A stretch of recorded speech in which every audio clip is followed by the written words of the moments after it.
We did want to talk to you as well, Gareth, about boxing, because we've been meaning to chat to you over the last couple of weeks since Anthony Joshua's latest fight was announced against Jarrell Big Baby Miller. And of course, when we talk about heavyweight boxing, I think 2018 was as good as a year as I can remember over the last while for heavyweight boxing. It ended in unbelievable fashion with what happened in the Wilder Fury fight. Given what's happened so far this year, given that Joshua's now fought Miller, we suspected there might be perhaps a bigger fight on the cards for him. Are you a tad concerned at all about the heavyweight picture about 2019 in terms of actually making those big fights happen?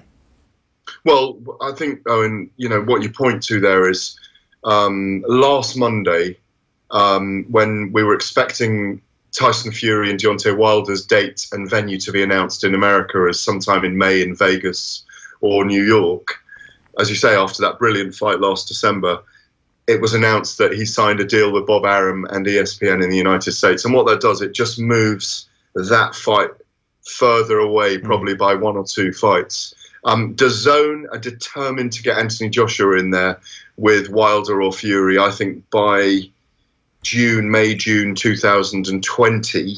And I think we'll probably see that at Wembley next year if things play out. If Joshua isn't beaten by Miller, I don't expect him to be beaten by Miller at Madison Square Garden on June the 1st, but he'll have another fight then.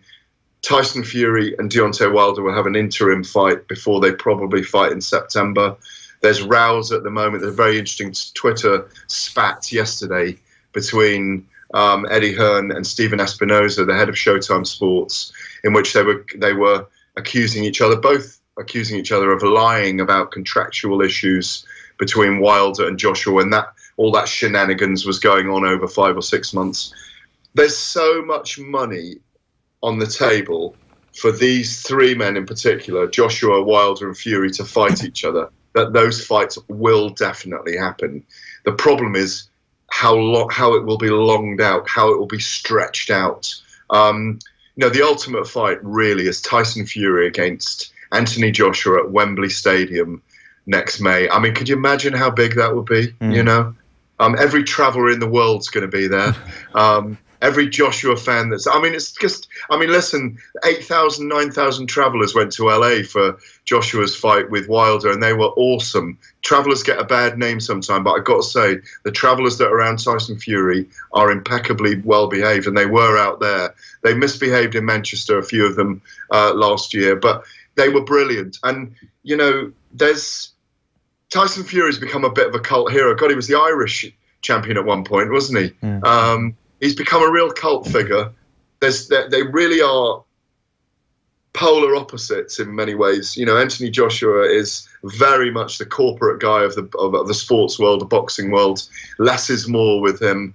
I'm banging on here, but I am so enthusiastic about this heavyweight division. It's a brilliant time for the heavyweight division, and this Game of Thrones will eventually have to play out. But just to cut my very long story into a headline, the ESPN and Bob Arum deal in the States with Fury does extend the length of time that it'll take for all these 3 to fight each other. If you were running a US network right now, who would you rather have as your kind of blue ribbon fighter? Would it be Tyson Fury or would it be Anthony Joshua, Gareth? Who do you think is more likely to penetrate the US? I'd like to have Anthony Fury. No, it's very difficult. I mean, Joshua has the personality, the looks, the charisma.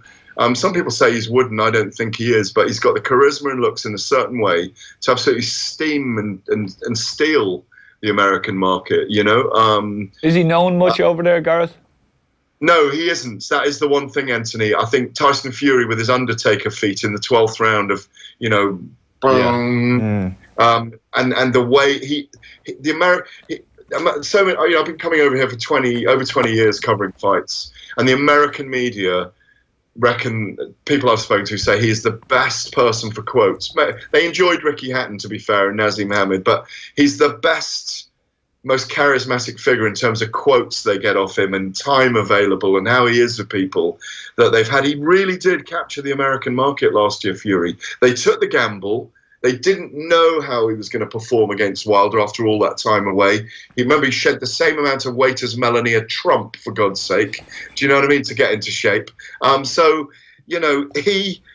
He he pulled off the unthinkable, and I think that's why they've elevated him into this bargaining position. If I was in America right now, yeah, I'm going to say Fury. I'll get lambasted for that by all the Joshua fans, but I'm going to say Fury. Question for you, Gareth. So, has Wilder lost a little bit of his sheen because of that fight with Fury? And do you think he was? Do you think he was a little bit taken aback, a little bit shocked by it? Because I just something I noticed after it. Like I don't think he thought it was going to be the battle that it was, and Fury's resilience, I think, maybe shocked him. I don't know. What do you think, and what's the feeling over there? No, I think you're spot on. You know your sport, Anthony. You know people's body language. Deontay Wilder's body language afterwards was of a man who looked like he was relieved that he got the draw, frankly. Yes, he knocked Fury down twice, but he knew he was completely outboxed. And as such, this was a man, I say, Fury coming back, 2 facile warm-up fights, 30 months away, fighting depression, obesity, a ban, all those things. And he schooled Wilder in boxing terms. And what it did was it took the shine, as you say, off Wilder's record of knocking out 39 of his 40 opponents. All his opponents he'd knocked out, but he fought Bermane Stiverne twice. But he'd knocked out everybody he'd fought.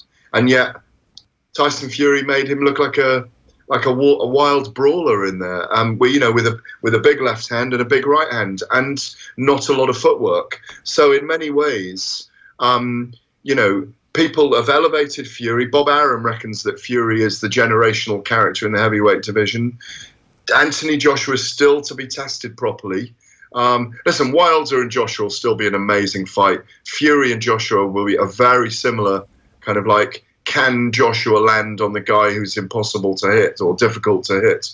So yes, Wilder's stock, even though he's the WBC champion, is probably at the third. He's probably third in line of the 3 of those guys at the moment, I would say, in most people's eyes. Yeah, well, it is, as you say, a fascinating Game of Thrones that's going on there at the moment. One last thing we wanted to touch on, Gareth, before we let you go, is Amir Khan, because you're interviewing him this week. And I guess you never would have suspected at the start of the year that it might be a big year for Amir Khan, but come April, it's probably, I think, his biggest fight in 3 years when he comes up against Terence Crawford. Like, if he gets the win there, Gareth, you're suddenly talking about Amir Khan coming back to being a household name. What's your view of him and the British view of him at the moment?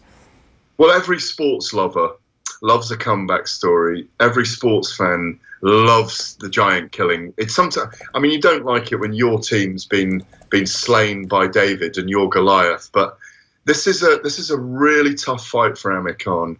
But as we saw at the weekend, people were wondering whether I was at Chris Eubank, James DeGale, and people were wondering whether James DeGale had one more big performance in him. He didn't, as it happened, and I didn't think he did anyway. And I thought Chris Eubank Jr. Would dominate him, and he did dominate him. Amir Khan's got an opportunity. He spent 3 or 4 years pursuing a fight with Floyd Mayweather that came very close, with Manny Pacquiao that came very close. And let's remember at the time, Amir Khan had the fastest hand speed in boxing. And he's got the spirit of a warrior. The problem is he's careless. He'll get soaking wet in that shower. He doesn't kind of step in and out. He just wants to get straight in. Terence Crawford is arguably in the top 3 pound for pound in the world. So this is that moment where he gets that Pacquiao or that Mayweather figure. I can't wait to see him perform. I came to see him a few weeks ago as well because my girlfriend lives here as well, so I get to stay here and go and see Amir a lot. And he's back with Virgil Hunter, which I think is good. Amir's very mature now. He's one of the oldest guys in the gym that Andre Ward used to train in. It's in Haywood, just down the road here. And I really hope he goes well against Terence Crawford. And Crawford respects him as a boxer and a fighter, and they get involved in a very complex game of chess. But my instinct is that Crawford's going to knock him out in 6 or 7 rounds.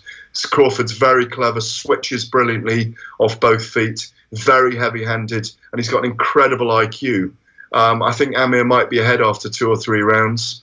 I hope I'm wrong, but I just think this is probably the last stand for Amir Khan at Madison Square Garden on April the 20th.